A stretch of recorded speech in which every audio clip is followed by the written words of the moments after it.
And we are there, so welcome everyone to the first game of the series. Let's actually update this. This is not the elimination set. This is the winner set. And let's remove this prefix from Vinchester's. Yeah, there we go. Username. So, unlike standard Nomad though, it seems like the players get the villagers a little bit closer to each other, so it's a little bit easier to get the TC up a little bit sooner, but it's also a little bit harder to spot your opponent when your villagers are not quite as scattered around. So in the end, Nicov does end up spotting Vinchester though, and we take a look at Vinchester's point of view, and he doesn't really know where Nicov is, so he got a little bit unlucky in that regard. But he does have some goats. He could potentially try and get the scout or the scouting going, which would be pretty good. And Nicov, well, Nicov doesn't need to scout for Vinchester anymore, and he can just use the goats to scout around the rest of the map, and then eventually to take those goats back and just use them as herdables.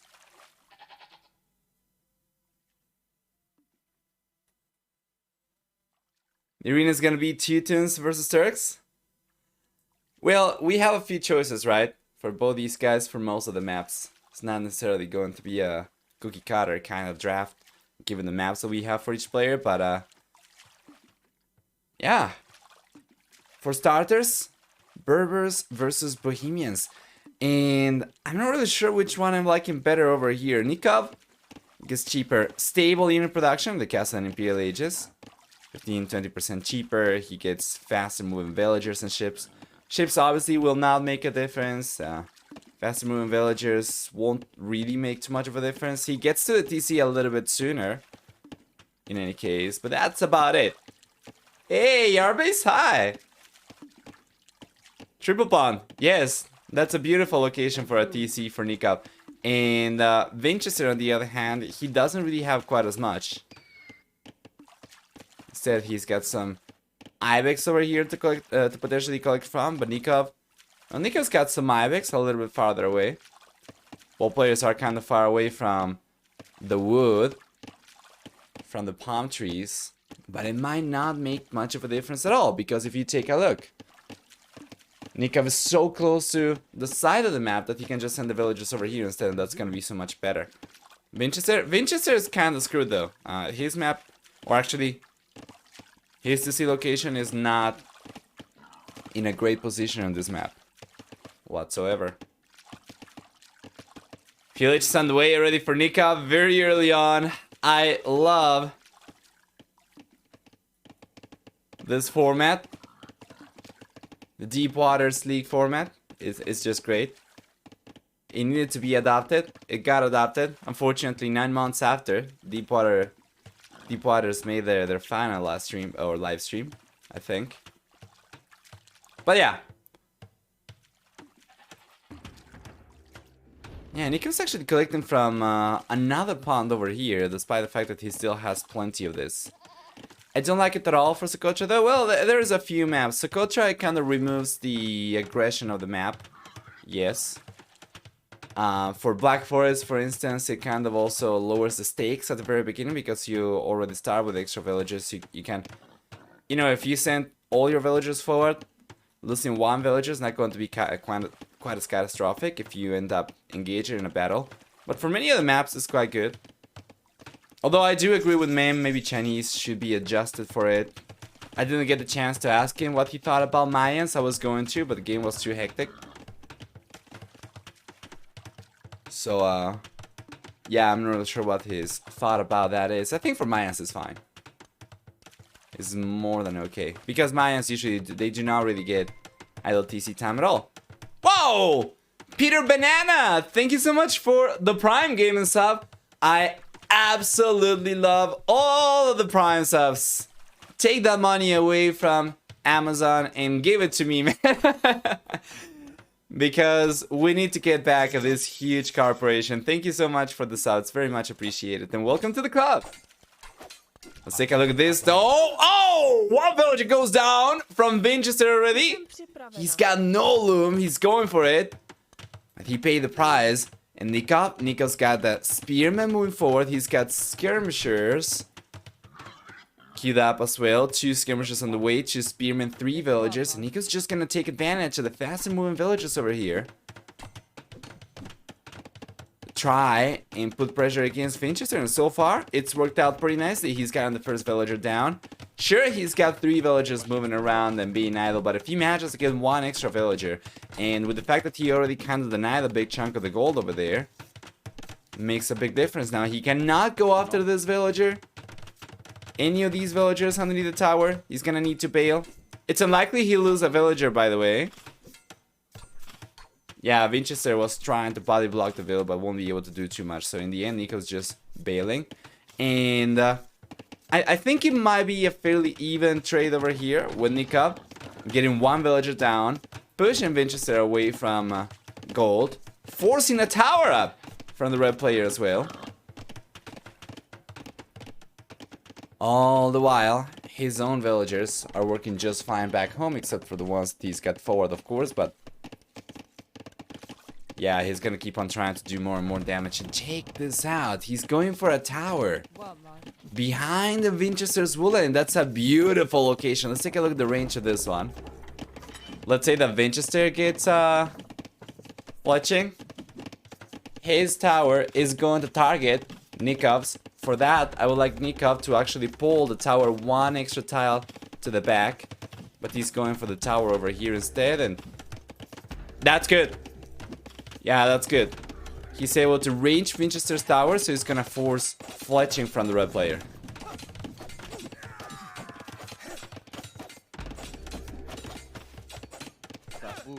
Beautiful quick walls as well. And Vinchester's reaction was very swift, but it's not enough by the looks of it. Skirmishers from Nicov should get him. Pretty good trade, there we are. Fantastic. Yeah, and more units going down with the skirmishers over here, getting completely destroyed from Vinchester. Nicov's managed to get the better KD over here by quite a lot, 5-1. KD ratio. Now Vinchester finally gets to the base of the tower. He's gonna try and prevent Nicov from walking away. Nicov, obviously, he can delete some of the palisades over here and run around the left-hand side. But he's got some skirmishers over here that he's gonna bring over, and he's gonna try to use these to take some of these. Is it possible to mute a co-caster, co-streamer on Twitch? I do not use Twitch so often. It was banned for the question and then no, it's not possible to do that because it's a single audio stream for each channel. So if you have a co-caster, it's going to come through the same audio stream as the main caster. Sorry.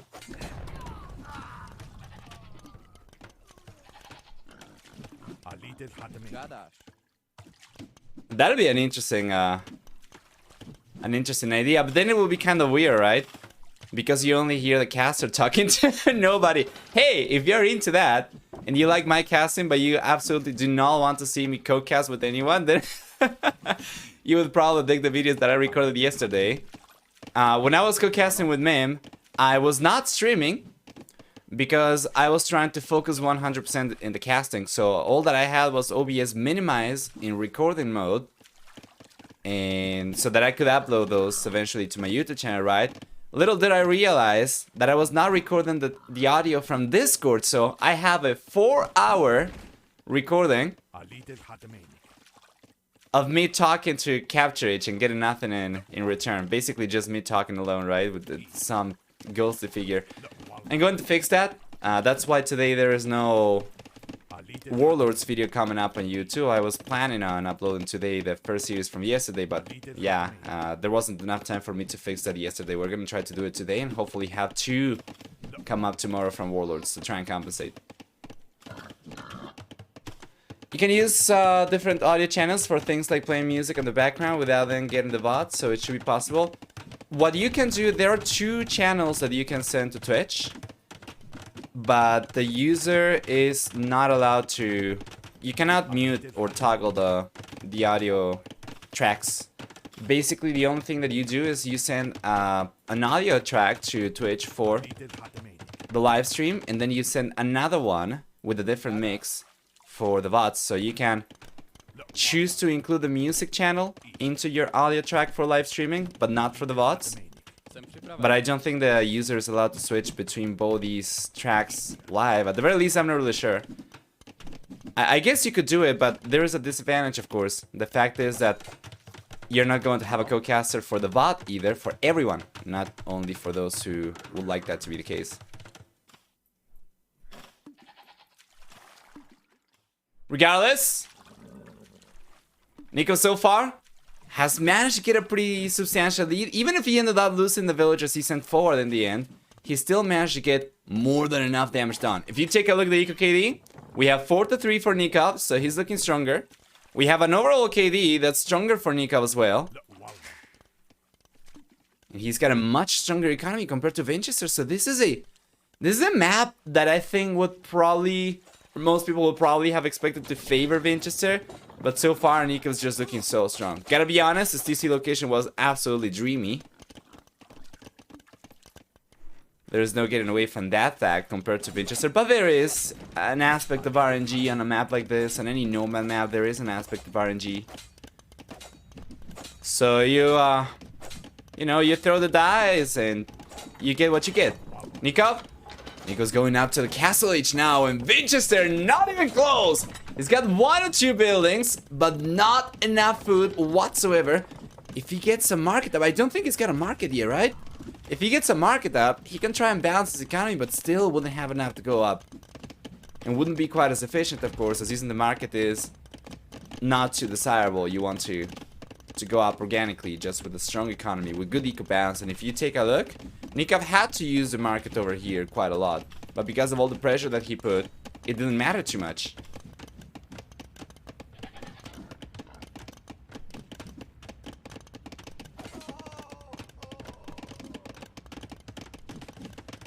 And Mem did a lot of talking. Yeah. Kind of reminds me when we had sports and you could change the audio between different language casters. Right. Yeah, that'd be sweet actually. But I'm not really sure it's a possibility currently on Twitch. Nice. Another villager goes down from Vinchester. And another one! And we'll see yet another villager go down, and another one bites the dust. Nicov has performed at an incredible level so far. What do you think, Mr. Nova? I adapt, man. I adapt. I don't mind. I adapt to the different casting styles, so it's all good for me. Lots of talking, no talking.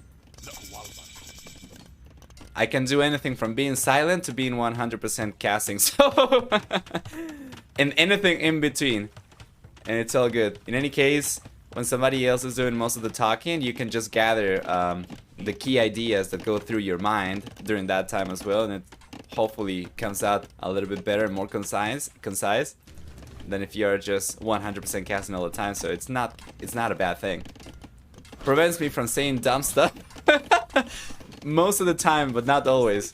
I did say a few stupid things, but so it happens to everyone, I think.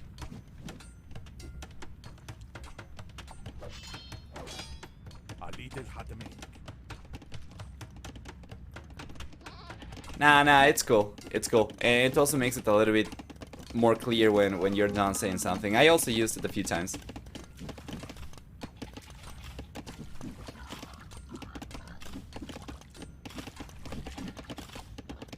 Castle Age is here ready for Nicov, and he's got a forward siege workshop. And that's about it. Yes, forward siege workshop. Some knights he's been going for already. On the left hand side, starting to put some pressure. This tower should be going down. We have some spearmen over there, but that's a huge amount of knights. Against 3 spearmen? Yeah, I don't think the knights are going to care about this too much. And there he goes, cleaning up the spearmen. Without losing too much HP, the tower crumbles. Vinchester should have lost those 2 villages. Doesn't seem like Nicov was paying too much attention, but now Vinchester gets to the Castle Age. Is Vinchester dead? I wouldn't say Vinchester is dead, especially with this civilization. He's going for double monasteries. I was going to bring up the point that monks for Bohemians are pretty good. So against a civilization that's going to rely mainly on cavalry with some good unit control, there is, maybe not 100% of the time, but there is a good chunk of the times a comeback path over here for Vinchester to stay on that would allow him to take the units away from Nicov's army, add them to his ranks with good monk control. The game is never truly over so long as you don't find yourself with 1/10 the population of your opponent or something. I have seen players come back from worse positions than Vinchester. It's not going to be easy. But I wouldn't say the game is over just yet. It's gonna be really tough. Yes. Hail near Kangaroo as well. What's up, Whistler? Welcome, you guys. Now this is good though. He's fighting a very vulnerable area, and even if we have conversions come up over here, it's not going to be enough, will it? With the elite skirmishers, he's trying to target the monks, and one monk goes down, and what is that RNG for Vinchester? He gets a single conversion. He targeted the units for so long. Took 2 volleys from the skirmishers to take down the monk, and he couldn't land the conversion still, and my man, Vinchester now is looking dead. Ask me again if you want. For sure, especially as Nicov's going for the second TC. If he plays his cards right, both players will keep production going from both TCs each. And that should leave Vinchester in a pretty awkward spot with Nicov, of course, moving the target, right? Vinchester is going to be playing catch up against the moving target, and Nicov is going to always keep the post at the same distance. So it doesn't seem like it's going to be possible for Vinchester to catch up through the second TC alone, and the conversions have so far not really worked out. And because his economy is so constrained, take a look at that.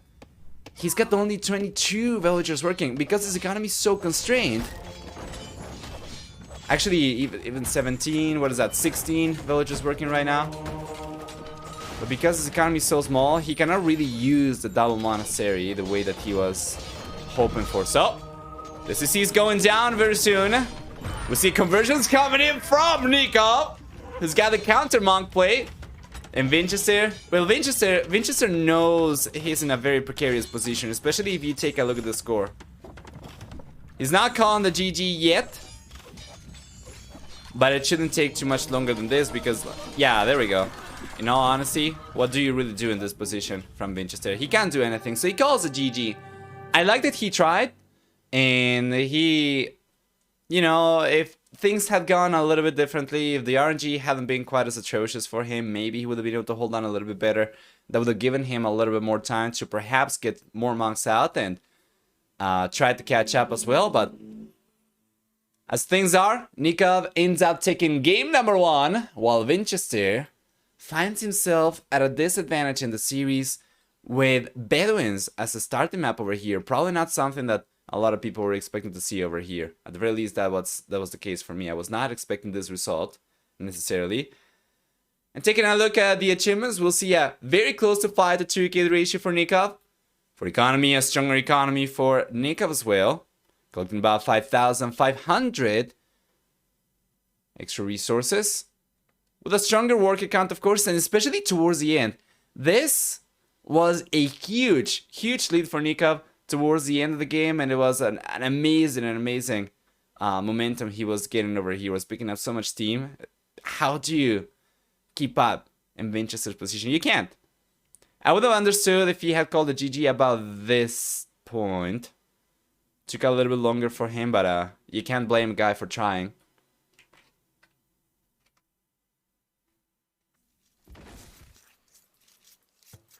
Here we are. And welcome everyone! Nicov versus Vinchester, game number 2 in the first winner set of the day for Warlords. Hosted by MAM TV, sponsored by Microsoft. Big shout out to the host and the sponsor for making this open casting as well, so that we can have coverage of the tournament too. Starting with Nicov on the left hand side, we'll see what Saracens, the blue player, gets first off. Faster attacking galley line ships, which is very, very good on a map like this. Galleys are the superior unit once you get to a good amount of them. So it's a fantastic bonus. On top of that, they also get cheaper markets. The trade resources for cheaper. Extra HP on camels, and for the team bonus, they're gonna have a... Oh, there's another bonus for Saracens I never talk about because usually we don't see too much water, but they get twice the HP on transport ships that can transport 5 extra units, if I'm not mistaken. I think that's the bonus, right? And then for the team bonus, they get 2 bonus damage from foot archer units against buildings, while Vinchester save, Mongols, is a very strong save for these hybrid maps, where you are able to go up to the fuel age faster because of the faster working hunters. So 40% fast working hunters, you go up to the fuel age faster, you start putting pressure on water earlier. And I remember actually during Viper's interview last week that he talked about this and how difficult it is. Mongols are almost guaranteed to win water, so you just try to play around that. But with Nicov civilization, you know, he might not be able to protect his fishing ships if he goes for a few over here. By the time he gets to the fuel age and by the time he manages to get a good amount of galleys. But if he plays the patience game, and what is this? Oh, okay. If he goes for, let's say, oh, hold on. What is that? F?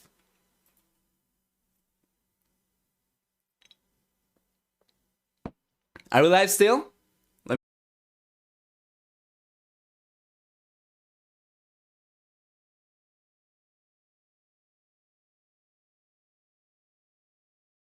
Is everything good? Are we fine?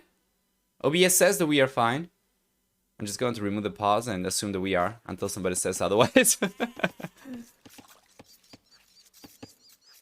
But yeah, Nicov could potentially go for a... Okay. He could go for like a second dock, for instance, and then just try to play for galleys and wait until he got like 5, 6 galleys. Maybe not even that much. Maybe with 4 Saracens going to be enough already because of the 25% faster attacking. And then he can unleash those and try to get water control. But of course, this will come at the price of the fishing ships if he goes like that. So we'll see what he goes for in the end. Vinchester, most likely going to be the first one to go up anyway. Besides faster working hunters, we also get for Mongols faster attacking cavalry archers and extra HP on light cavalry hussar and step lance line units. While for the team bonus, scouts get 2 extra line of sight, which makes scouting a little bit easier. On this map specifically, I don't think the players will struggle too much to know where their opponents are. They're oftentimes just in opposite directions. But anyway, he knows now about the lumber camp. That is good. He doesn't know where the TC is yet, but he can probably make a guess based on the location of the resources, based on the location of the house, the lumber camp, right? The straggler trees, of course. So it shouldn't be too difficult. And the game is paused. Anyway, predictions are still on, guys, for 1 more minute. Who wins game number 2? Option 1, Nicov. Option 2, Vinchester. That is a lot of people believing in Vinchester, or probably believing in Mongols. Not really sure which one it is for those betting on the second option, but we'll see. Hey, Rumble Tumble as well. Well, for Nicov, because I think Mongols are a mistake here. The fire galleys will come in early, but Saracen water is too strong. Well, it should be. But once again, Nicov needs to get to a good amount of units. So Vinchester is the first one. So he's got the second dock coming up, and he's going to be the first one to the fuel age. No! Both players are going up at the exact same time. Well, that is kind of underwhelming from Vinchester. And doesn't seem to be playing to the Mongol strength over here.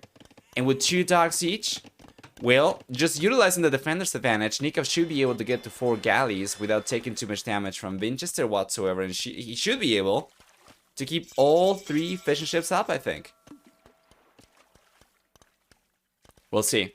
Galleys on the way from Vinchester. He's got a single one queued up right now. Nicov, he's got 2 galleys already on the way. This is looking good for the bull player. And Vinchester, I'm surprised that he took as long as he did to go up. I like the docks are close together. Yeah. If you had water gates, you could, or sea gates, right? Water gates probably not a good name for that. But if you had sea gates, you could potentially even protect the fishing ships over here. But there we go. There we are. Galleys are coming out. The Nicov should be fine. We have 3 dogs for Vinchester, but this came at a cost. He was only able to go for the first fire galley over here alone, not 2. So now he can produce a lot more because he's got the 3 dogs, but the first unit came out alone. And Nicov should be able to hold on over here just fine. Plus he's got the additional galleys coming out in a moment, and that should be enough for him to Yeah, you see, Vinchester's respecting this. And Nico's gotta be careful. Now we have 3 fire galleys over here. And where's the 4th galley? The 4th galley is coming out over here. If he does not manage to take advantage of the 25% faster attacking rate, which is only something you'll be able to take advantage of by timing your attacks properly, you know, trying to kite a little bit more frequently, then it kind of negates the bonus a little bit. And Nicov, he's been struggling. Did you see a few false shots over there? He turned around but didn't actually shoot any projectiles. That cannot really happen. He's going for extra galleys, should be. So now he's gonna get to 6, but he's been taking a lot of damage over here and definitely is the one on the run. Oh, Vinchester. Vinchester's looking fine for the time being, but the moment Nicov groups everything together, he should be in a good spot. That is not good, and that is not good. Only 3 galleys, 4 galleys over there left for Nicov. And Vinchester seems like he's going to end up pushing the blue player away. Where are the fishing ships? On the right hand side, completely idle. This is really good for Vinchester, despite the fact that both these guys got to the fuel edge at the exact same time. Nicov struggled to take advantage of a civilization. Pathing was not the best. Kiting was not the best, and Vinchester is 100% punishing Nicov for it. I end up completely killing this off.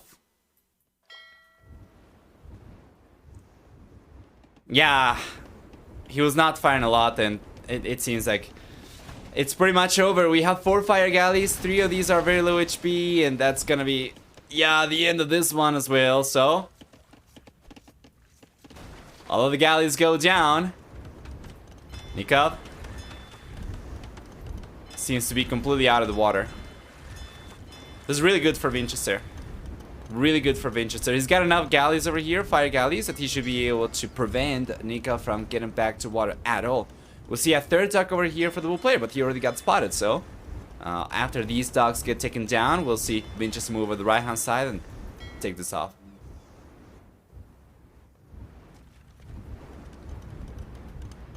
This is Spanish commentator. I just remember Brazilia's Brazilla noise. Yeah. Ah, that was something. What was it? 2014, right? Brazil? If I'm not mistaken. Boy. Anyway, Castle Edge is on the way for Nicov. He's got that going for him at the very least. A little lead to the Castle Edge, and it probably surprises no one. Given the overall KD only favors Vinchester by about 5, he did go for 11 units over here, compared to Nicov going for, what is that actually? He went for 12 units total. Meanwhile, Nicov, he lost 6. He's got 2. He went for 8 units total. So, of course, Nicov did not spend quite as many resources, quite as early on water compared to Vinchester. And that allows him to go up. Plus, the Saracen market obviously always comes in at hand. While Vinchester's taking a little bit longer to go up. But he's got full water control, so it shouldn't really matter too much. If he goes for the fishing ships, and he's been going for extra fishing ships, he extends his worker lead against Nicov, and thus creates a cushion that will allow him to go up to the Castle Edge a little bit later, and will give him some leeway over here, right, before he's able to get his 2nd TC out to go for extra villagers. Meanwhile, Nicov's coming forward for a full land push. He's got 2 stables coming up. Scout's getting anxious here, but it's gonna be in the Castle Edge in about 35 seconds, while Vinchester's still not clicking up. So what do we expect? Nicov gets extra HP with camels, but that's not a raiding unit, so I'm expecting to see full knights over here. And it should be good. Nicov will want to play this one for the Castle Age, as the Mongols are going to get so much stronger in the Imperial Age, and the longer the game goes. So Nicov doesn't really care about the fact that Saracen Knights do not get the Cavalier upgrade. He doesn't really care about the fact that Saracen Knights do not really scale too much. Just wants to get damage done over here, right now, and potentially take the game before Vinchester gets to a favorable position. Nice villager pick up in the north from Nicov. Beautiful. And this dock is going down very soon. Vinchester should be able to get the fishing ships down as well. Hold on. Here come the knights, though. Can Nicov find a way in? For the most part, Vinchester's got pretty resilient buildings for walls. There is only a few areas where he's got only palisades. And this one, he's going to reinforce already. On the right hand side, he's going to reinforce the extra palisade over here with a house as well. So it's going to be fine. And then on the left-hand side, he's got some palisades over here as well, but they're close to the TC, so it's unlikely that Nicov will be able to breach through.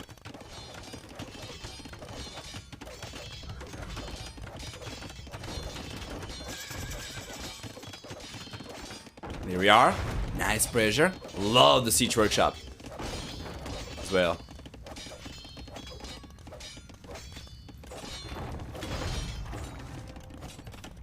This is beautiful though. He manages to come in despite the reinforcements from Vinchester because of the siege. But Vinchester's got triple stables, full camel production. Man, the quick walls from Vinchester are absolutely fantastic. His reaction is swift. It's appropriate.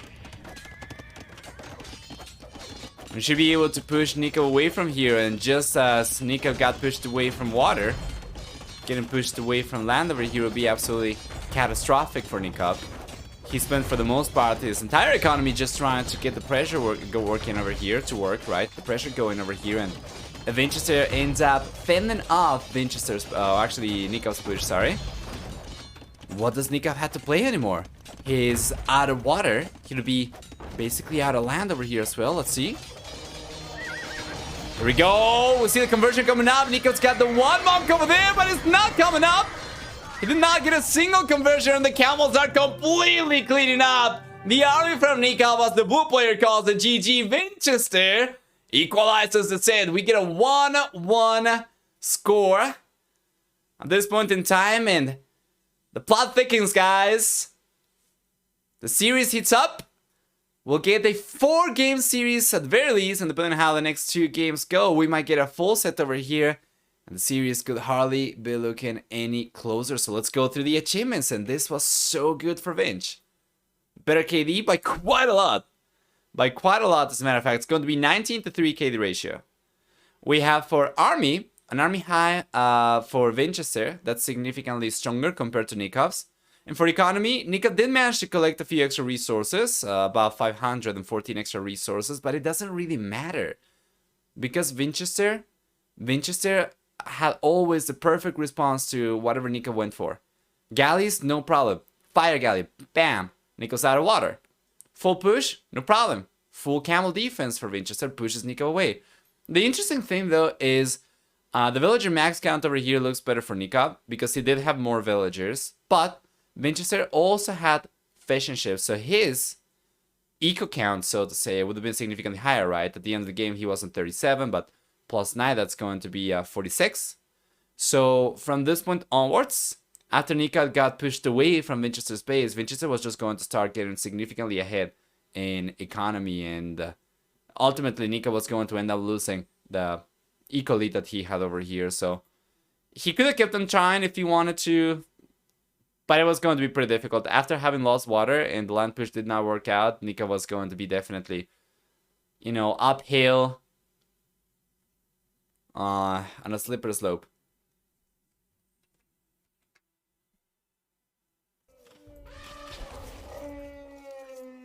So anyway, game number 3 is here. Let's switch colors once again. Vinchester's gonna be in the red. There we go. And Nicov. Nicov's playing in the blue color. We have Aztecs and Teutons as stated before.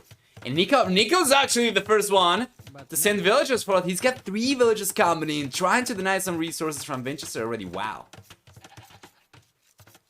My first time? Hey! Hey there. Hello and welcome. Is that Nate?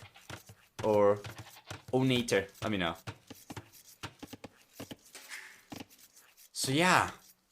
Nicov is already getting away with a lot of damage over here. He might not be taking villagers down, but the economy is going to be so inefficient for Vinchester when the time comes for him to start collecting resources from different sources than just hunting and herdables, right? He won't have access to berries whatsoever. And this is usually what you used to see on Socotra. I remember a master of Socotra in the past. This is what we got.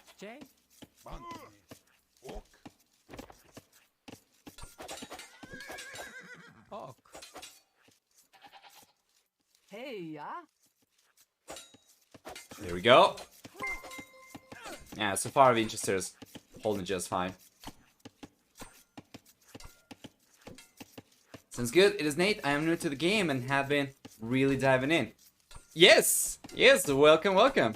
That is great to hear, by the way. Usually, the people around Age of Empires are either part of the OG players from back in the day, or people coming over from different RTSs, but that's going to be the case for Age of Empires 4 for the most part. I'm not really sure that happened for Age of Empires 2 too much, so it's always great to see new people coming into the community. Yeah, so I'm very curious about that, what Bailo's asking.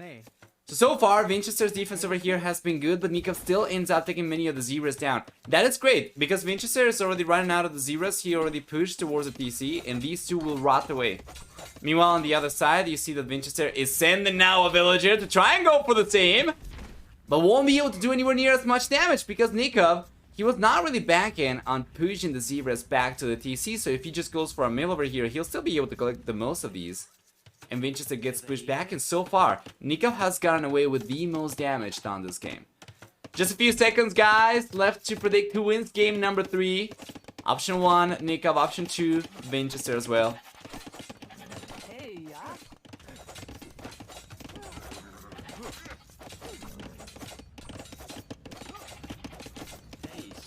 Village is coming out for Vinchester, as Nikov's economy was not 100% working, right? He had the villagers forward.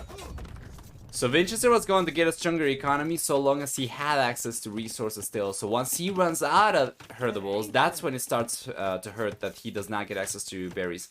Meanwhile, Nicov, on the other hand, Nicov has not been collecting berries yet because just as Vinchester, he still has access to extra resources, but the push over here kind of delays Nicov a little bit. I played a little growing up with my dad, but I haven't played in 15 plus years. Yes, I would say that probably defines the majority of the people around the Age of Empires community, right? People who used to play it at some point in the past, and now they are either have never left or are coming back into the game. That certainly defines me for sure. I used to play when I was a child, and I left the game for quite a while, probably a decade, and then I came back in 2015. Started streaming in 2018. 4 years already. Pretty happy about it overall. Problem is, oh god. Just going to skip that. I'm so old. I still remember when we had to play Age of Empires by dressing up in armor and walk to Raja. We wanted to play against Vinchester. Ah, okay. So I say it's part of the joke now. Never mind. Okay. So anyway, Village is here already for Vinchester. What type of aggression can we expect to see over here? We have an archer range come out for Vinchester as well, the blacksmith. Meanwhile, Nicov. Yeah, Nikov's got the archer range coming up right now. Of course, he's later to the castle age, to the Village, sorry. So it takes a little bit longer for him to go for this. And Vinchester, he is sending the villagers forward. This is what I was going to mention. Vinchester's got a civilization that's going to have a very mean trush. So if he takes advantage of it, it could be really good. But Nikov's going for a preemptive tower right next to the mill. And Vinchester's mind up, pushing Nicov away. He's got more villagers to work with over here. Nikov's got the defense advantage though, so he can pull extra villagers anytime he needs. However, there's one archer over here from Vinchester. Shouldn't be enough for him to take this tower down, or at the very least prevent it coming up. Vinchester's trying to target the villagers, trying to target the tower as well. The tower's coming up for sure, but it's taking a lot of heat. It seems as if Nicov should be able to keep the tower up though. He's got the defender's advantage. He can target the villages from Vinchester. This is not good for the red player. He's looking at a lot of HP on many of the villages, and he won't be able to battle the tower down. So Nikov's looking great. Vinchester, still the only player with military units over here, but the tower is preventing the archers from doing any damage to the base of it. And there we go. Vinchester gets pushed away. Absolutely beautiful. Absolutely beautiful. Nikov's defense was fantastic. Now Vinchester is still going for towers, but this is not going to be the start that he wanted. If we take a look at what we could have gotten for the red player, if he had gotten away with a tower over here... Oh, that is a weird tower. If he would have gotten away with a tower over here, second attempt, there we go. Then he would have been able to push Nicov away from here, would have been able to push him away from here as well. And yeah, the tower over here from Vinchester, it got destroyed, you're right. It got destroyed, it got targeted. It was not going to be a good one, and it's certainly not the one that he was hoping to go for. So now Nico's able to defend his own resources, and Vinchester down to 75 stone. He cannot go for the tower anymore. And he's just gone back, right? He's just gone back to his base with his tail against his, between his legs, rather. And Nico's just fine. Stabilizing over here, looks very strong, looks very good. He's got a market on the way. Now that he's got any resources, actually, to try and go out to the castle age anyway, but... yeah, he should be in a good spot. He's already managed to get ahead by about 4 villagers. Even if he did not kill too many villas from Vinchester, only the one. The huge amount of idle TC time that Vinchester's gotten so far certainly comes at a cost. And Nicov's getting some idle TC time himself over here. He fixes that right away. Disaster! Disaster for Vinchester, yes! Losing the stone. Unable to really make the archers work, and especially now that Nicov's got skirmishers on the way. There's an archer on the way for Nicov as well, but he's got the first skirmisher. He's got the defensive tower to protect the goal. The TC. There isn't really too much for Vinchester to do, right? So long as Nicov keeps on going for a few extra defensive units, he should be fine, especially if he starts prioritizing skirmishers.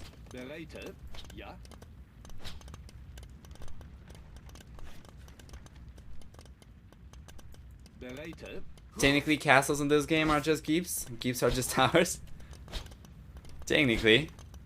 Do you call a tower a skinny castle or a castle a fat tower? Or maybe just a fat keep and the skinny, the thin keep, perhaps. At this point, the next map is going to be Land Madness, and Vinch is the favorite there. Well, I'm not really sure what to expect anymore. Just trying to call who's the favorite in this or that map has certainly not really worked out for me in the last 2 days. So I'm not going to try anymore. I'm just going to leave that to you, and I'm going to trust your good judgment. Yeah, good defense for Nicov. He's got only one skirmisher though. He needs a few more. He's prioritizing archer production. And Vinchester's completely outproducing him for archers because of the head start in production. So Nicov needs to go for a few extra skirms. Or alternatively, he can go for some Eagle Scouts. Although to be fair though, the engagements over here seem to be favoring Nicov despite the fact that he's severely outnumbered. Yeah, he's getting a lot of units down from Vinchester. Wow. Vinchester's trying to go after the tower again. Tower's already walled up over here, so Vinchester cannot do it. He's been collecting some stones, so he's gonna try to go for the tower again. He's gotta be a little bit more respectful of Nikov's tower this time around, so let's take a look. That's the exact same position, isn't it? Okay, there we go. He tries to relocate it. Yeah, still getting reached though.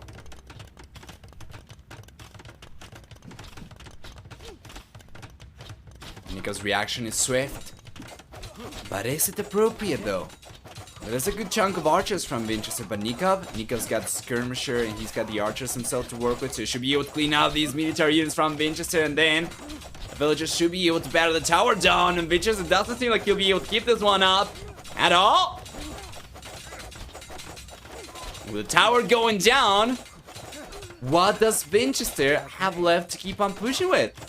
I do like the fact that he was able to use archers though to get 2 villages down from Nicov over here. So in the end, it's going to be a 3-1 Nicov KD in favor of Vinchester. But he shouldn't end up getting pushed away from here, right? Well, Nikov's lost a skirmisher. He's got only 1 archer left, but it's still going to be enough to push Vinchester away, especially with the hill advantage here. And it seems like both players are trying to mass resources to go up to the castle age. Vinchester's got wheelbarrow on the way. Speaking of which, upgrades are looking better for Vinchester as is already, as he's got double bid axe and Nicov doesn't. But this is an AM player, you're probably not really expecting to see much more than just villages for economy for them.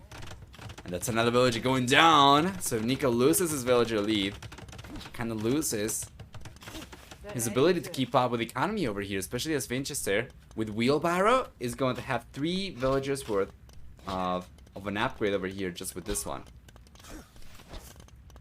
Hey, Mumi Jamala! Welcome. How's it going? How's the gallery economy time? It's looking better for Nicov by about 20 minutes. And it seems like he'll be the first one to go up to the castle age because of it. But Vinchester shouldn't really lag too far behind. This has been really bad though. So Despite the fact that Nikov's lacking upgrades over there, the fact that Vinchester sent so many units forward and he was unable to do too much damage with those certainly comes at a cost, and his economy was not quite as effective. If you take a look, even at this point in time, Vinchester's worker efficiency in the last minute is less than Nikov's. Yeah, and Castle Age is on the way for both these guys. A little bit of an advantage for Nicov, about 15 seconds, not too much.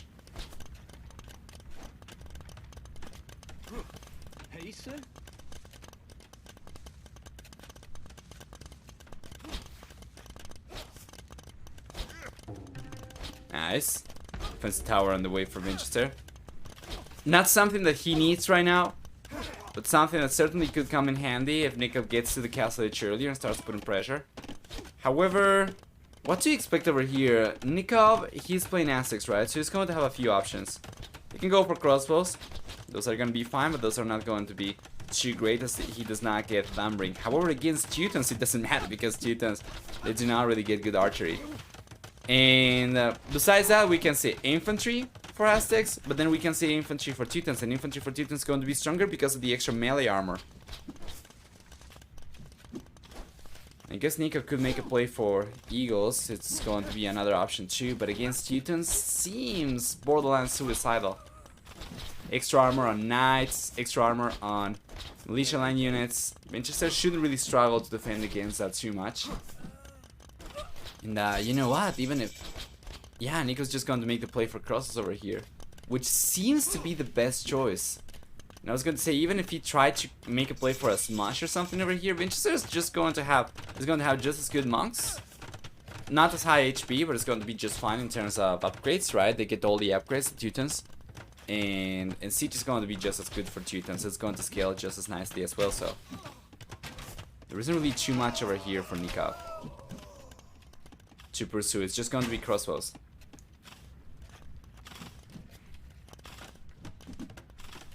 Well, player's still on a few extra villages compared to Vinchester, which is great. Allows him to kind of compensate for the lack of upgrades.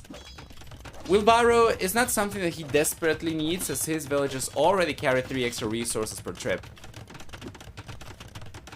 But the movement speed is not going to be there in any case. Yeah, I still think with the addition of villagers over here, Nicov's kind of compensating for it for the time being. The longer the game goes, of course, the better it's going to be for Vinchester anyway, because Nicov, you know, having 5 extra villagers right now when it's 46 versus 41 is not going to be the same proportionate advantage compared to like 105 versus 100, right? In any case, second monasteries are coming up for Nicov. I guess just gonna try to bank on the stronger monks over here, the higher HP monks, to make a play. He's got a siege workshop, so it's going to be a little bit of a smoosh, as they call it, a smush. And Vinchester, I mean, with Teutons, he should be able to defend against this just fine, right? He's got a defense siege workshop. He's got a monastery over here. He's gonna start going for monks already. And KD pretty even at this point in time. Yes, Eco KD favors Vinchester a little bit. Doesn't matter? No, because of all the extra idle TC time, he ends up falling behind the village count anyway. Now, second TC for anyone, it's going to be full aggression from both these guys, and this is what I love to see. This is what I love to see. The monk is here from Nicov, is going for the conversion. He's targeting the knights, and he fails with one of the conversions. He does not have a single one. And we already saw RNG punish Vinchester in a previous game, and now it's punishing Nicov, and that could have been a good shot. He's got to be careful over there. The knights are from one side and the Magnols from the other side, trying to pinch the army. Nicov ends up defending masterfully over here, pushing the knights away and taking the Magnol down, while still remaining ahead in overall population, both for military and for economy. Vinchester was not able to make that work despite RNG kind of favoring him a little bit over there.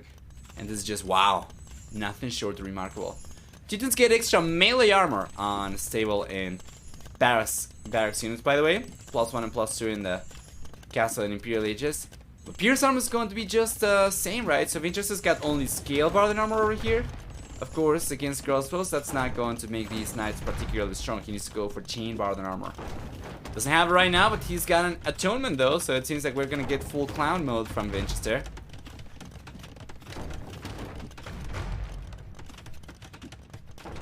I do not have the webcam view over here, but you're just gonna have to picture Vinchester with a wig.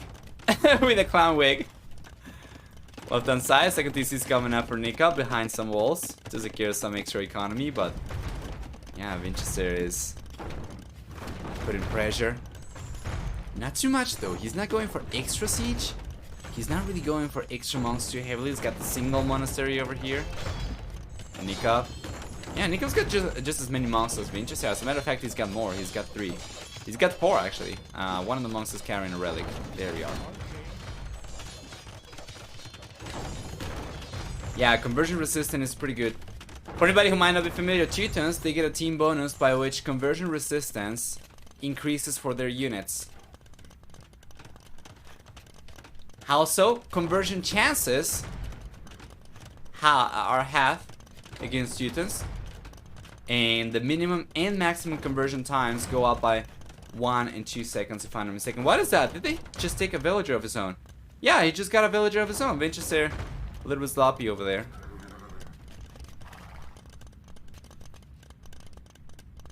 You can see his KD is 1 higher for kills and for hits as he kills his own unit.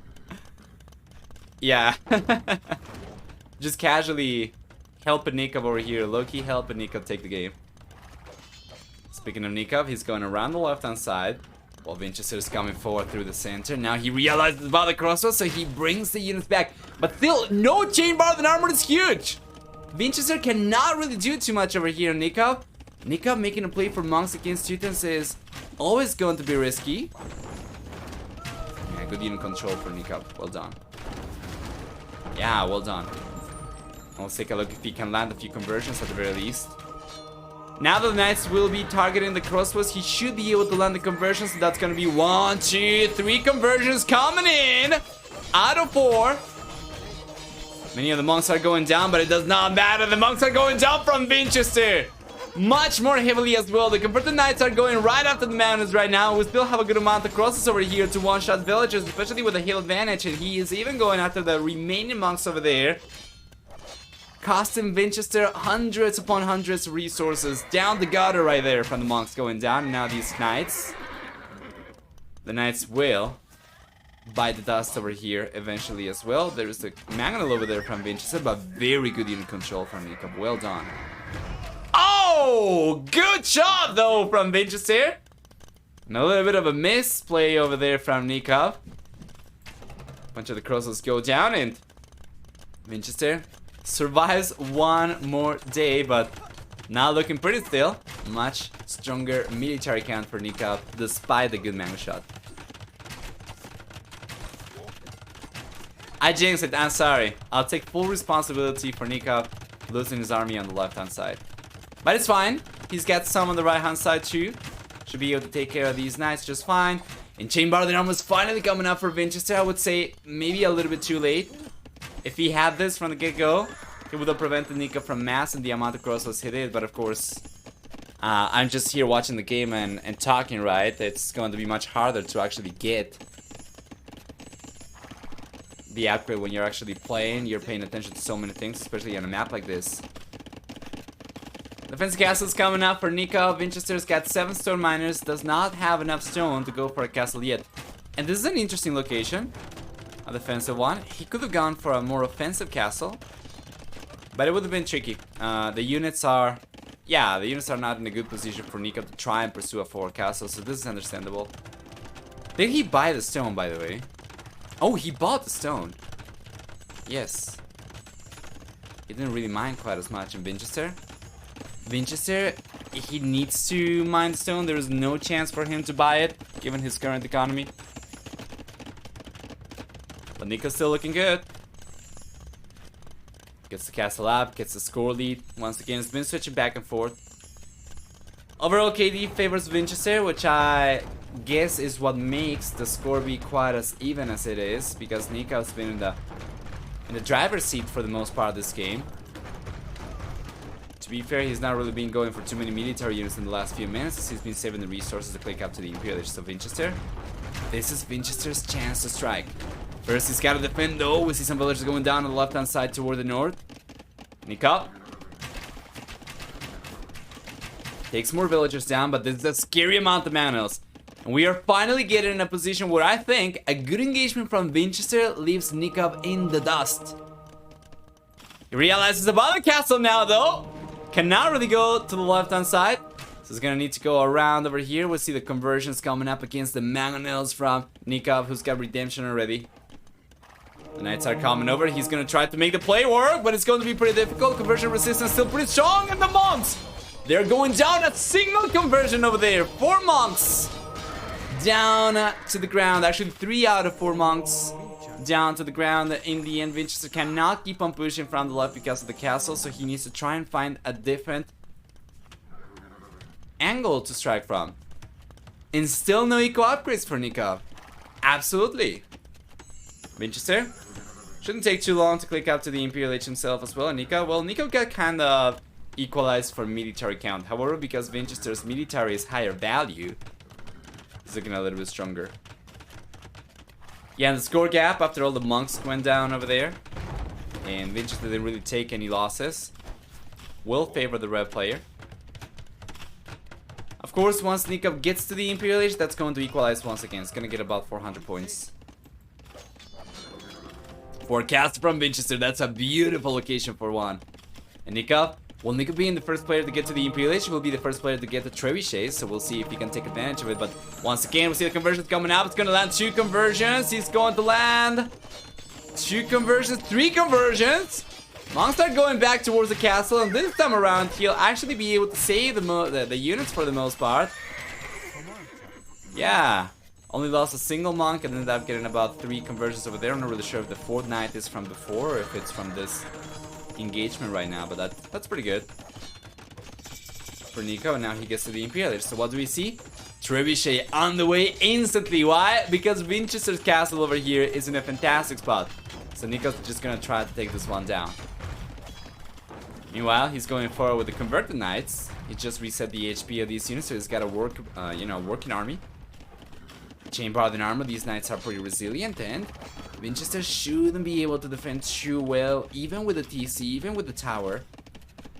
I think Nicov just sacrifices these knights and just stays underneath the TC and tries to get any villagers that Vinchester does not manage to garrison. There's still some garrison in spot over here for garrison in place over here for the TC, but not too much. And see the mangonel go down. A good reaction from Vinchester, repairing the mangonel just in time. Still, the knights keep on roaming around, and we'll see more villagers go down in the end. Vinchester ends up taking the most villager losses this game so far, but it's not too much. It's not too much of a difference yet that Vinchester won't be able to come back. Well, the game is certainly still favoring Nicov, and kind of looking one-sided. I wouldn't say that it's over yet, especially as only 30 seconds are left for Vinchester to get to the Imperial Age, and because he's got the hill advantage with the castle over here, it's gonna take quite a while for Nicov to tear this castle down. Second treb's coming up. We have the monks over here. He shouldn't have to worry about the ram. He's going to convert this one. Yeah, it's fine. He actually ends up taking the ram down before he can convert it, and with the villagers he took the ram down with, he's now able to repair the trebuchet as well. So we have 2 trebs. 3rd treb is on the way now for Nicov. Already trained. Meanwhile for Vinchester, well, Vinchester, he's got the first trebuchet coming out. Seems like it's going to be the only one. Actually, it's the trebuchet coming out whatsoever. I think it's getting denied. Wow. Yeah. This castle's going down, and the treb is going out to the last second. The castle crumbles.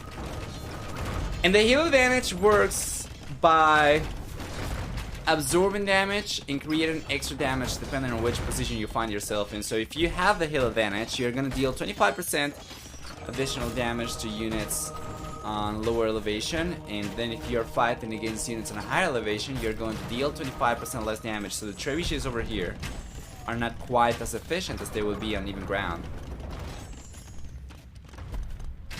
Yeah. This is a fantastic spot for Nicov. Okay, guys, be honest here. No BSing, alright? What was your prediction coming into game number 3? Were you expecting Vinchester to, you know, quite frankly, be dominated by Nicov like this on this map? I'll tell you, I wasn't. Especially with the civilizations over here, I was expecting Vinchester to make this game extremely messy in the village, and he tried, to be fair. But I didn't expect this to go this way at all. And that is a good mango shot, mind you. Another good mango shot, but against our ballistas, it's not going to be anywhere near as good anyway. So Nicov takes the TC down. There's only one TC now left for Vinchester after losing the castle. He's gonna be left on just TCs to protect his economy, and obviously with 76 workers over here, he can only garrison 15 of those inside the TC, so Nico just needs to start sending some units around, and then he's gonna start finding some picks. I have 200 bones on Nicov. Okay. Okay, Snippy. Suffering. Yes. This is about the time that I would like to see the webcam view, just to see maybe the expression of the players, you know, on the players' faces. Because I would imagine Vinchester although to be fair, I don't know, I think it's just his default expression. He always looks kind of like meh. Like he doesn't care about anything anyway. So I guess probably he doesn't really have too much of an expression going on right now, but Nicov, I'm not really sure. Game is looking pretty over though. I wonder if we'll see some celebration for Nicov perhaps. At the Eagles, and this is over, Nico's going for it. He's got the barracks over here. This is what I was talking about earlier. Start sending some units around. Eagles are going to be a beautiful raiding unit. To be honest, he could have even sent a few Arbalesters and he would have been fine. Because we didn't really have the TC when I said that. We only have the TC up in the north, right? So he could have sent a few Arbalesters on the right hand side. He would have been able to get some villagers.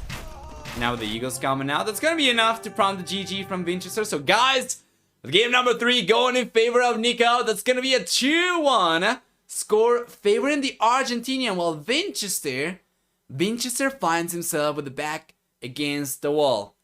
There are 2 maps left, Arena and Land Madness, and Vinchester's got to win both of these.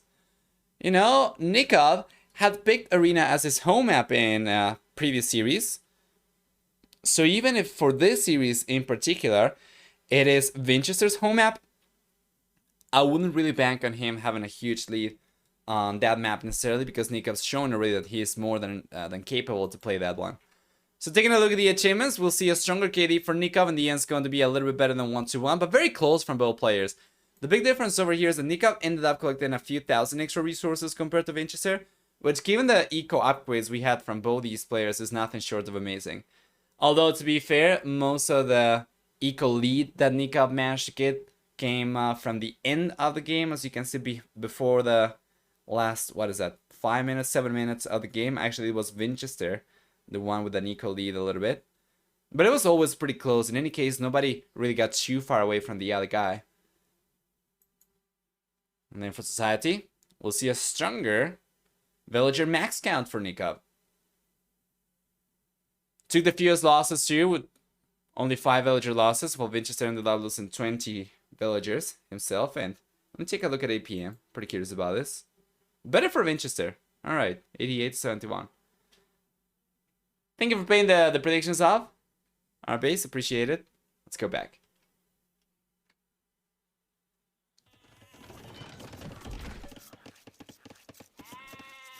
And we are in game number 4. Nicov playing with Turks. Vinchester playing with Burgundians. We knew this was going to be the matchup.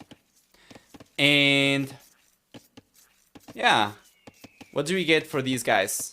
Nicov playing with Turks will get a bunch of bonuses for gunpowder units and for gunpowder upgrades. So he's going to have chemistry for free, for starters. On top of that, once he gets to the Imperial Age, of course, not earlier. On top of that, we get 25%, I believe, extra HP on gunpowder units, if I'm not mistaken. He gets a 50% discount on gunpowder upgrades, as well as 1 extra Pierce Armor on Scoutland units and the Light Cavalry and Hussar upgrades for free. Besides that, they also have 20% faster working gold miners, and for the team bonus, gunpowder units train 25% faster. I believe that's the case. Turks are one of those civilizations with a myriad of bonuses. I'm trying to recall them all. Vinchester playing with Burgundians instead will get access to chemistry in the Castle Age. He will get access to hand cannoneer in the Castle Age. It's gonna have also a discount. What am I talking about? No. That's Bohemian, sorry.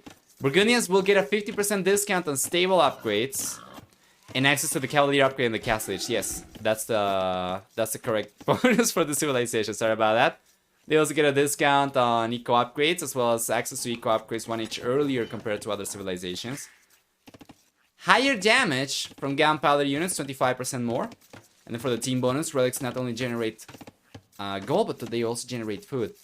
And with their Castle Age upgrade, Burgundian vineyards, their farms can actually generate gold in addition to food as well. So both things are going to kind of complement each other.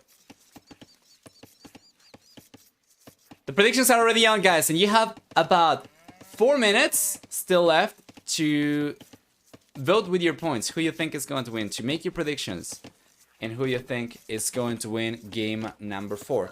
It's match point already. If Nicov, option 1, wins this one, he wins the whole series. He moves on to the quarterfinals already, while if Vinchester takes this one, we're going to get a full set.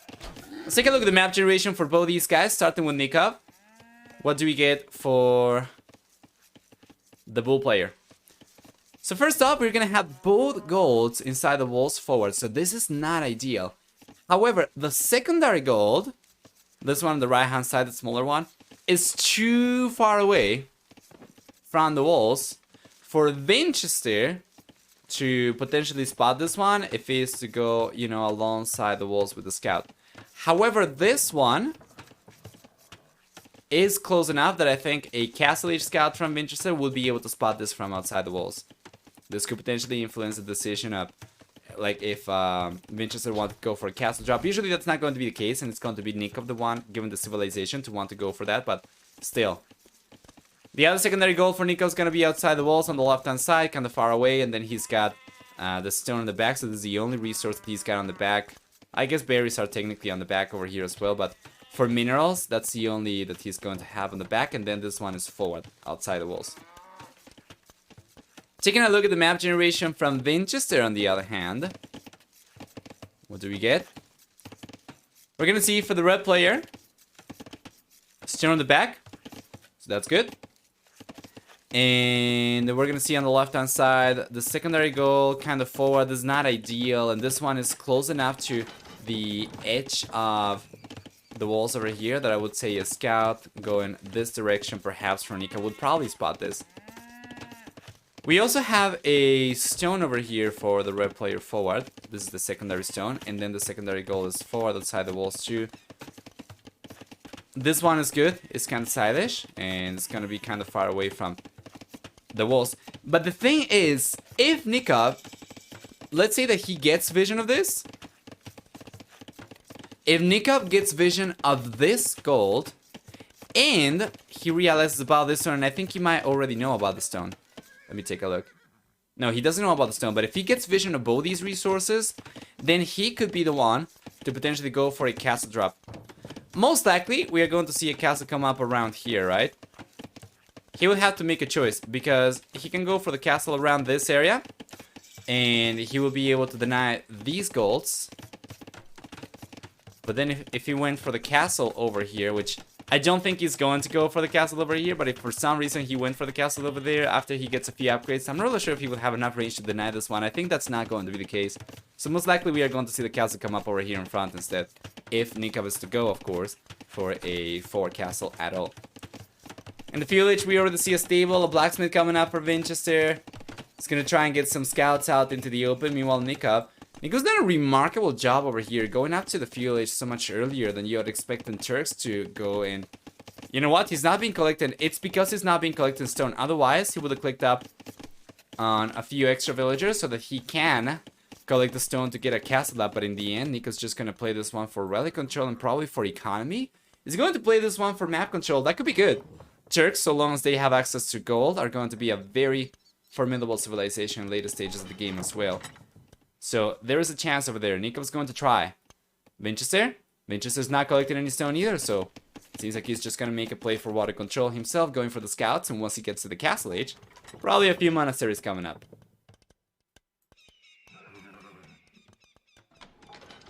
The scout of Vinchester spot the goal when he passed from Vinchester. No.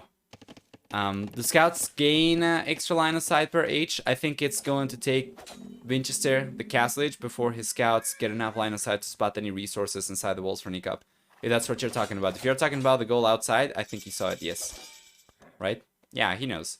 Both players already have pretty much full vision of what's available at the center. I wonder if he wants cavalry archers or hand cannoniers Turks here. Yeah, I would imagine it's gotta be cavalry archers because of Sipahi. I would guess he's probably gonna try and play to the strengths of the civilization, but we'll see. Hand cannoneer are immediately available and don't require any upgrades in any case, so it's cheaper to get to. But if you're gonna play for the late game anyway, I would imagine you're gonna start going for military after you get your economy in good shape, so I guess the initial cost of the units is not going to make too much of a difference because he can just delay military production until he gets the upgrades and he's gonna be fine. This is arena. What is Vinchester going to do?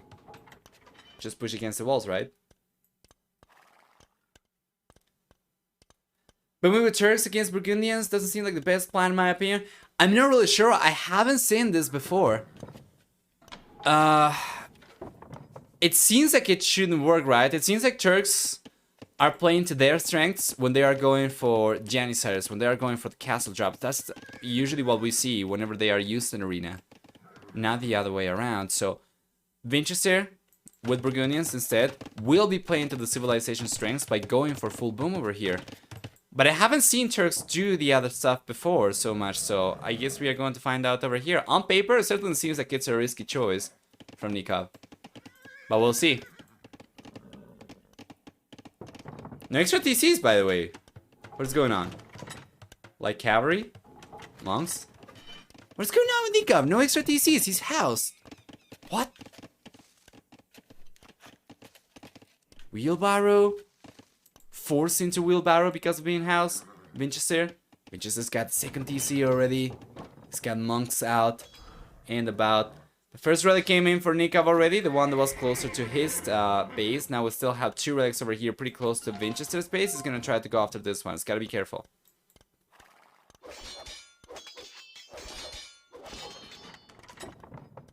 Only if you cast a drop and fast in, perhaps?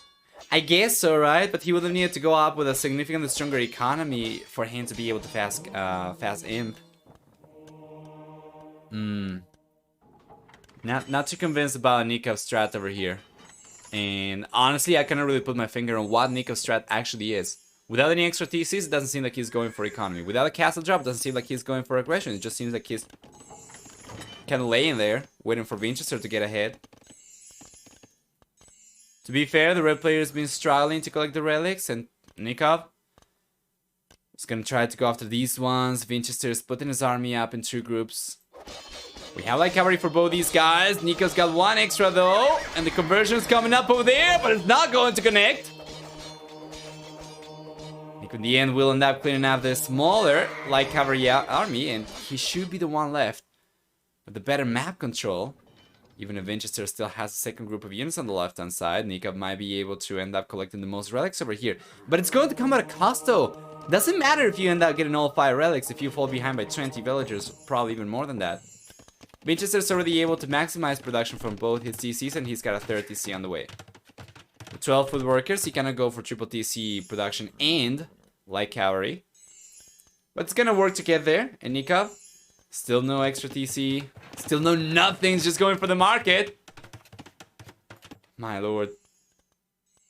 It feels like Nicov forgot something. Forgot how to play arena, yes.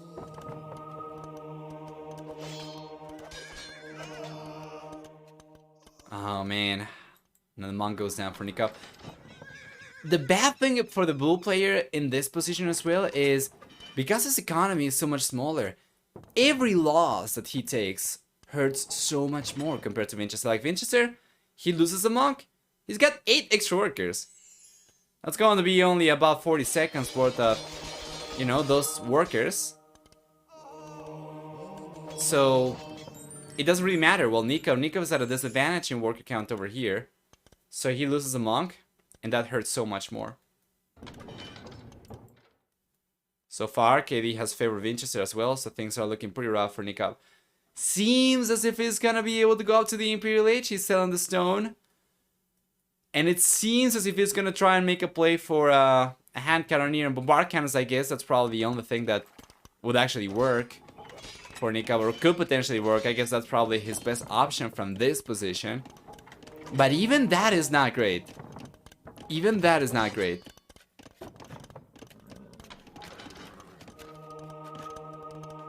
Yeah, he's going out to the Imperial Age in a moment. He doesn't really have the second building though. He has to buy the wood. Let's go for the Siege Workshop. Yeah. It's gonna be bombard cannons and hand cannoneer. I'm not convinced. Not gonna lie. I think if he wanted to go for this, he should have gone straight for a fast imp. There is some merit to this. I guess if Nicov had clicked up on 28 workers or so to go for straight fast imp, he would have kind of given away the strategy, and Vinchester would have realized just by the uptime that Nicov was going for this. Meanwhile, like this, because Vinchester doesn't really have vision behind the walls, and he doesn't really know what Nicov's going for. For all Vinchester knows, Nicov might be going for triple TC, right? But yeah, now Nicov's on his way to the Imperial Age. And I guess in any case, if Vinchester's paying attention to the score, he should realize Nicov is falling behind too much, and the score has dropped even further once he clicked up to the Imperial Age. So Vinchester is not going to be surprised by Nicov getting to the Imperial Age. He just maybe wasn't able to predict the strat.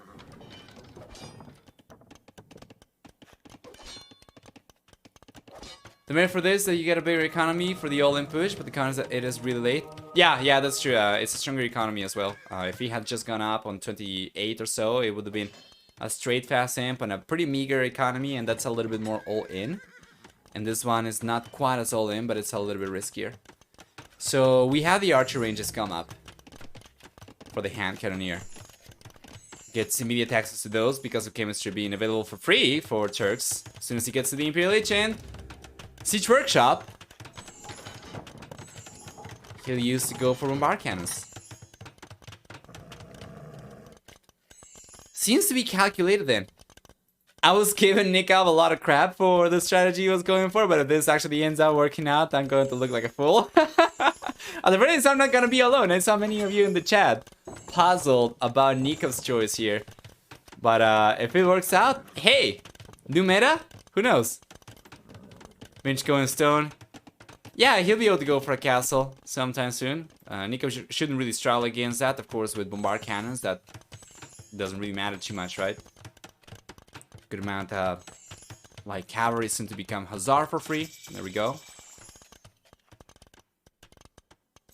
Yeah, and it's hand cannoneer.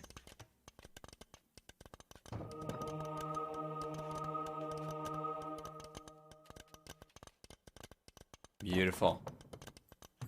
Triple archer range.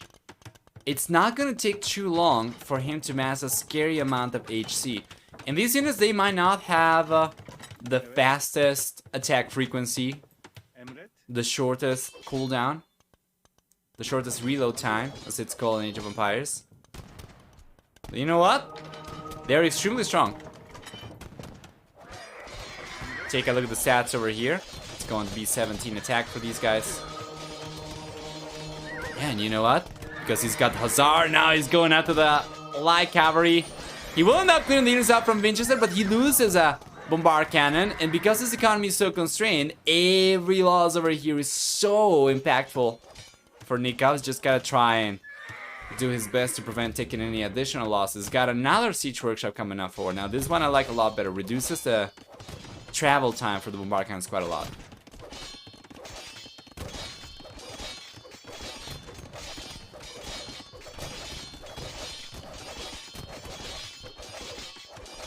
Hey, what is that? A peepo with a cannon?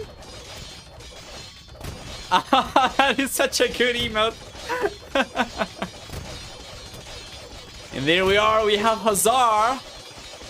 We have hand cannoneer, the bombard cannons are coming out. Would you call this the Holy Trinity for Turks? I would probably prefer the hand cannon. I would probably prefer, sorry, the cavalry archer as opposed to the hand cannoneer, but it's good. Still. Is very strong, and he's coming in. The castle's coming out from Vinchester. He's got a very strong economy compared to Nicov, for sure, yes, but he's gotten so much later to the Imperial Age. And Nicov, he's got a bombard cannon coming up over here. He's got to be extremely careful though, because if Vinchester goes for one cavalier after this Bombard Cannon, well, Nicov's not really going to be able to react in time over here to protect it, so he's got to keep some units at hand. Yeah, the emote is fantastic. Love it.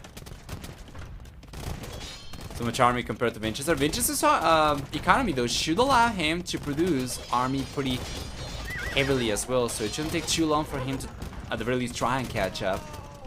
Although he's kind of struggling over here, as he loses one of the buildings over there. Production potential is not going to be quite as good. This is what I was talking about. He needs to keep the units at hand because the bombard cannon otherwise gets taken down by the cavalier, and in the end it goes down to the castle. But he knows about the castle. He's going after the TC first. Doesn't really care about the potential for... Yeah, what are we going to get for Burgundians anyway? Couturier. Yeah, Nico's trying to go... He's trying to fish for exposed economy. He's going straight to the back of Vinchester, straight with a soft underbelly. Vinchester's fine for the time being, especially as Nicov's been taking too many losses. That's 2 bombard cannons that Nicov's lost so far. One to the light cavalry, the other one to the castle. If he hadn't lost those, he would be on 3 over here. He would have taken the TC down already, and he would be targeting the castle. So that is a huge difference. Losing just 2 units over here makes a huge difference for Nicov's push. And that's another one going down though, Vinchester! Oh man, he's taking yet another bombard cannon down. This takes forever now for Nicov to work with a single BBC here. My lord.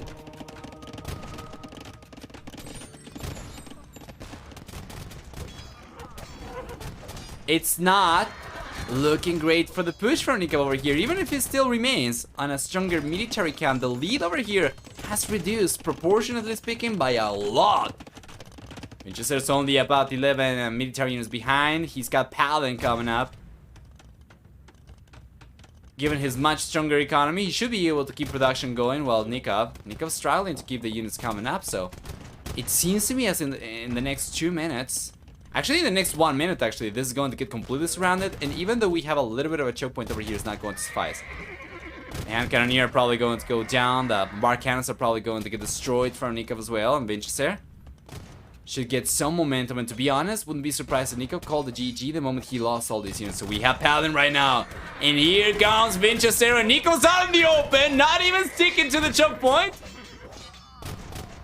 They get completely surrounded. Vinchester's unit control though, come on. Starts moving the units around once again. They were in standing ground. He's gotta be careful not to waste the units over here. Hand cannoneer will still pack a punch and take your Paladin down.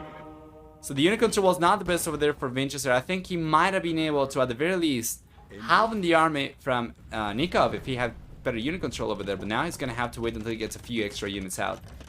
Damn.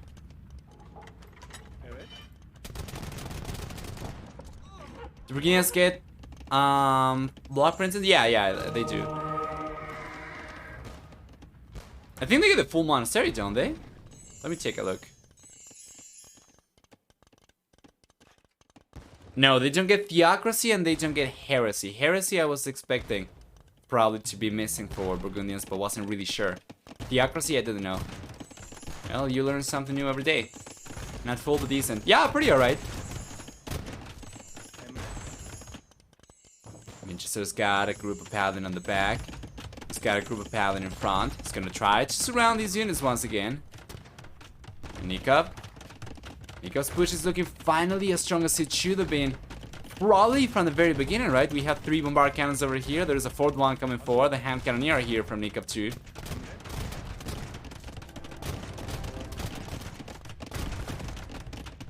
Here we go. Like in Theocracy makes them awkward for monk rushing. Otherwise, it's really good. Yeah. Yeah. Nice defense for Nicov, gets a conversion over there. Won't really change things too much. And here comes the engagement. That's a big one. The Paladin coming forward from within Vinchester's base, and now he's bringing the Paladin from behind. This is gonna be so good. The monks are going down. The hand cannoneer are getting completely surrounded. That is not even close. And Nicov calls that GG before the units go down because he cannot do anything to save these. 23 hand cannoneer squeezed in a single tile. Evet. The bye-bye guys over there. Castle crumble over here for Vinchester. That goes in favor of Nicov, but it's not enough, of course. Well played! Well done. Man, what a great surround.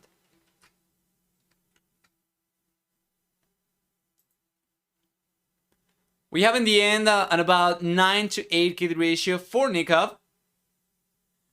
We'll see for economy. A pretty strong economy for Vinchester. We were expecting this to be the case, obviously. Nobody is expecting Nicov to do better than Vinchester in terms of economy, right? I mean, we take a look at the worker count over here for both these guys, and come on. Right? I mean, come on. So Vinchester ends up taking this one. It's going to be 2-2, the equalizer, and we'll get a full series because of it. So let's go!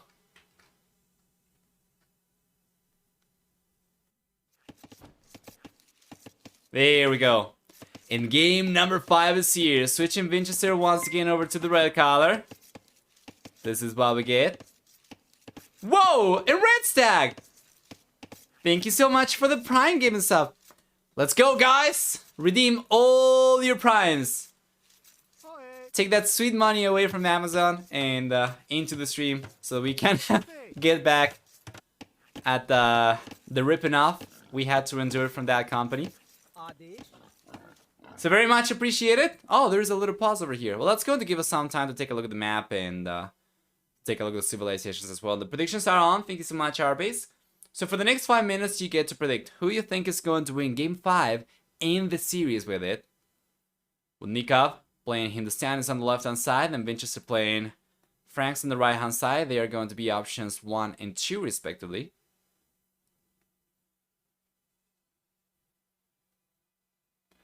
Like previous, Leary versus Vilesa from the past 3 years has 5-1 for Leary, and the only win of Vilesa was Ellie's Charity Invitational. Right, and in addition to that, of course, Vilesa has been pretty active, I would say, for the past couple of years, and Leary's been not quite as much compared to the last couple of weeks, I would say, on average. So he should be in a pretty good spot. Yes. First time viewer, loving the cast. Have a sub? Thank you. Thank you so much. Yes.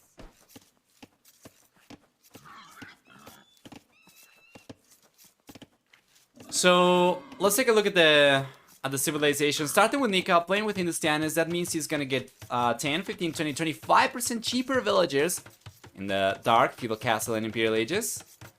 We have for Nicov civilization also 25% faster attacking camels, which is absolutely fantastic.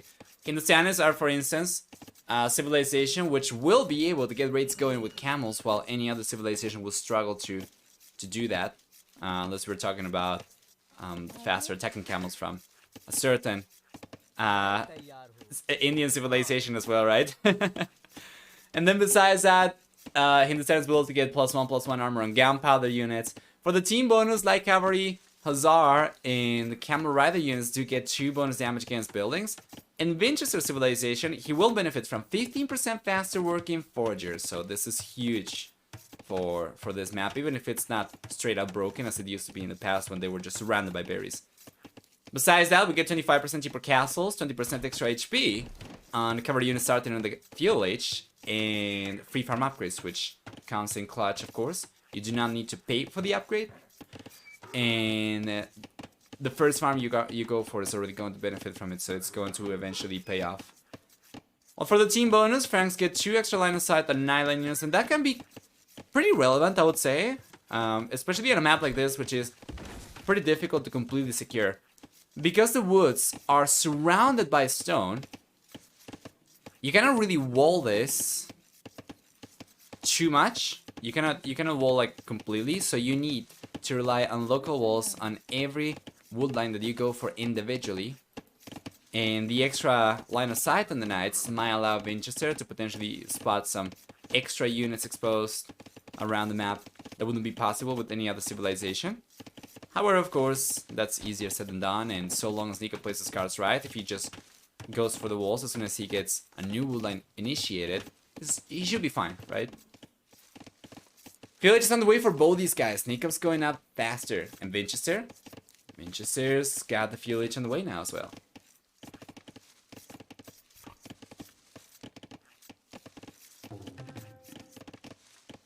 Map generation over here, I would say it's probably comparable for both these guys. while we wait for the fuel age to be here, and we are expecting to see scouts from both these guys, let's take a look at the map generation a little bit. So we see 1 gold available to Nicov. Is not too far away from the TC. That'll be about 10 tiles or so, I think. But then this one, that's so far away, though. That's about it, right? Then there is this gold. That is not a lot of resources available to, you know, for Nicov. And then we have a stone over here on the left-hand side. Well, if we take a look at the red player, on the other hand, he's got a goal forward. It's very comparable to Nikov's forward goal as well. But then he's got a goal in the back, and this is so much better.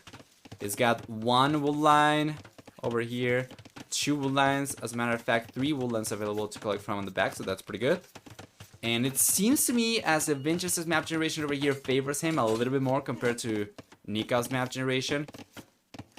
But that's usually only going to come to play when Nicov eventually runs out of this goal, which is going to take quite a while, and he is forced into going for another one, right? That the additional goals are going to be so far away for the bull player. In any case, fuel age is here already for both these guys. Nicov had a head start to it, so he's got the second scout already out. He's got the stable up, and take a look at the wall zone. Nicov is not taking any chances over here. While Vinchester's taking longer to get to the scouts. He's got the second scout only now queued up. And Nicov is already on 2. Out and about. He's trying to fish for exposed economy, and Vinchester just has done a really good job keeping his economy completely safe. We see the lumberjacks over here completely walled off.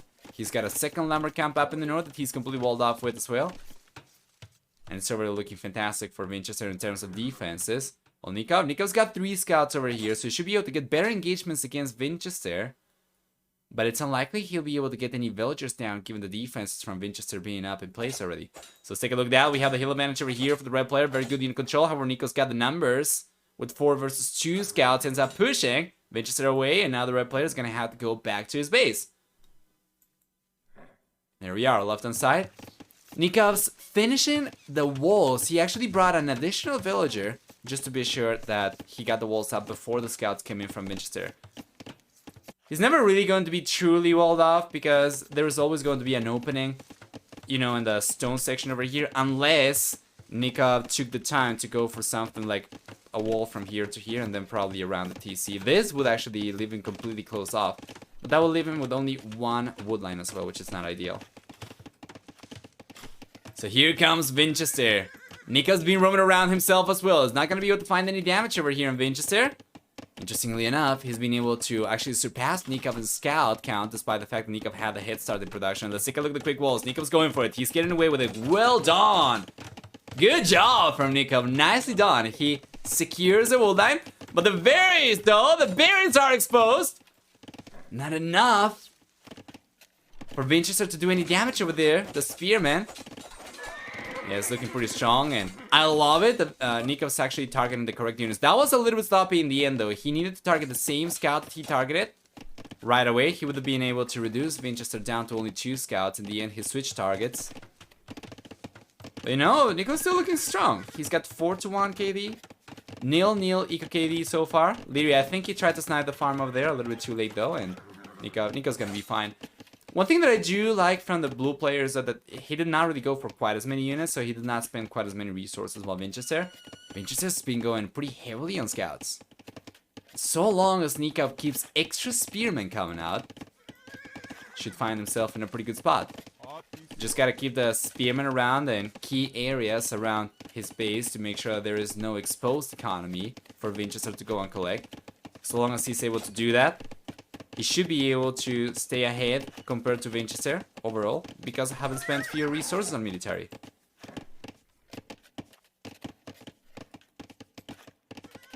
Scouts coming in from Vinchester. Nicov recognizes the situation, bails towards the spearman. He's going for a few extra spear. I like that from Nicov. I think he's doing a good job defending himself, but he's got to be careful at all times. One moment he stops paying attention, Vinchester is already going to utilize the mobility of the scouts to find the villagers somewhere. So yeah, Nicov is going for extra walls behind the house.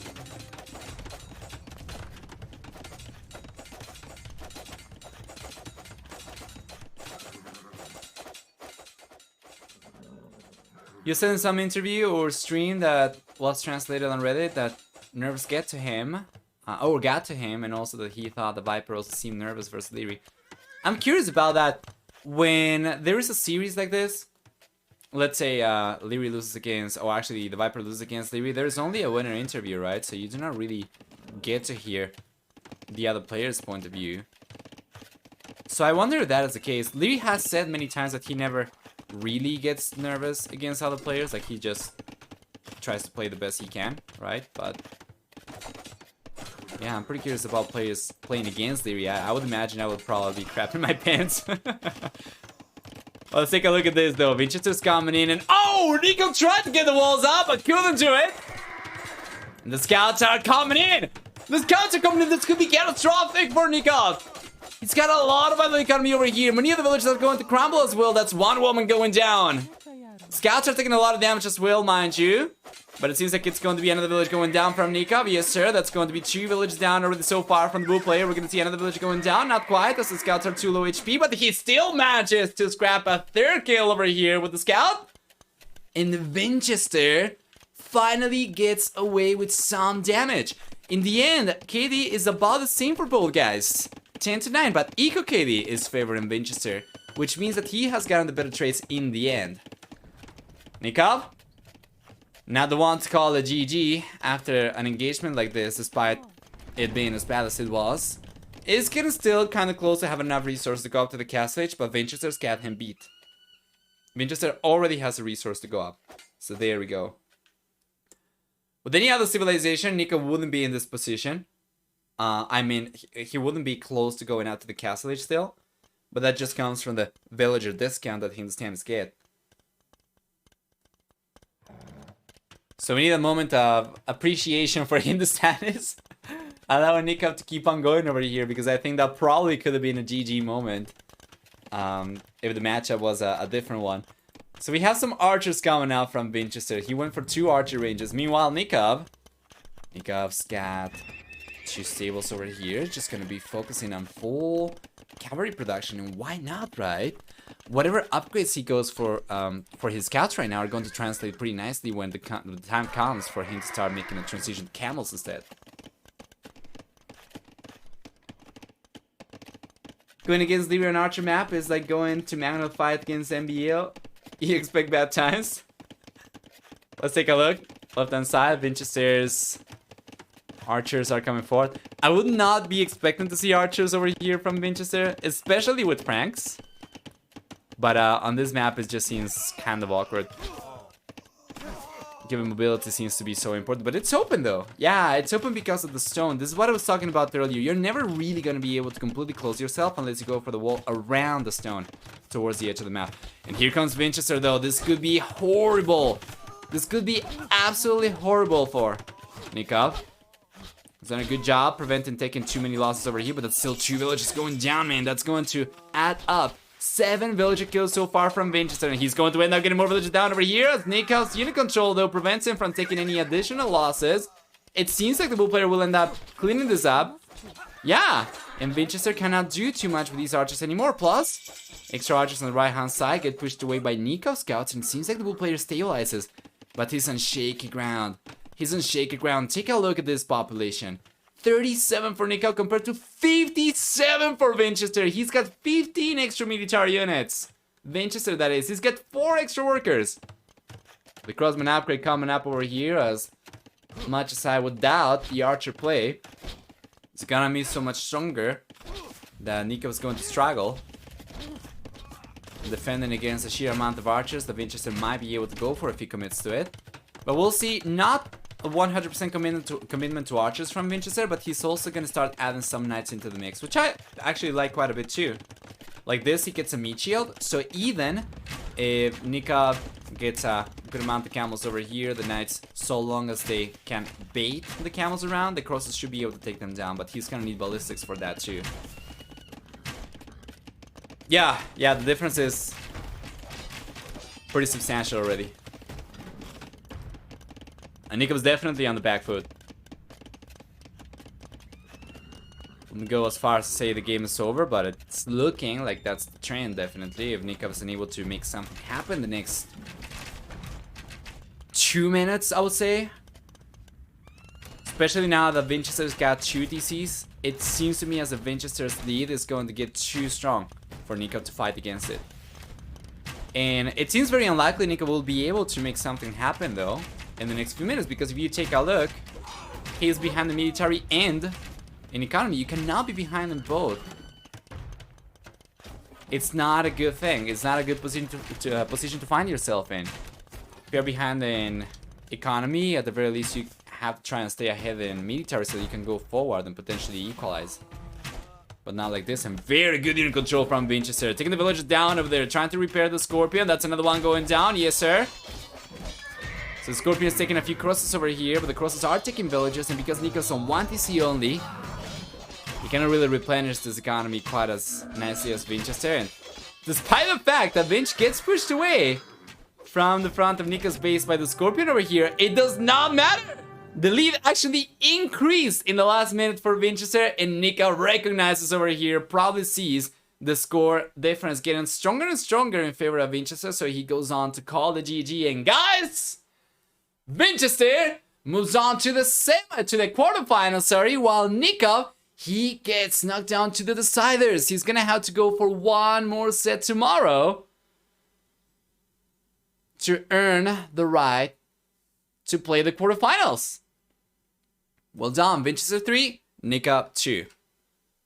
Going through the achievements really quickly so that we don't miss out on the interview. We'll see a 21 to 20 KD, very close to it for Vinchester. We're gonna see for economy a little bit of a stronger economy for Vinchester as well, but a little bit of a significantly stronger economy, actually collecting about 20% extra resources compared to Nicov.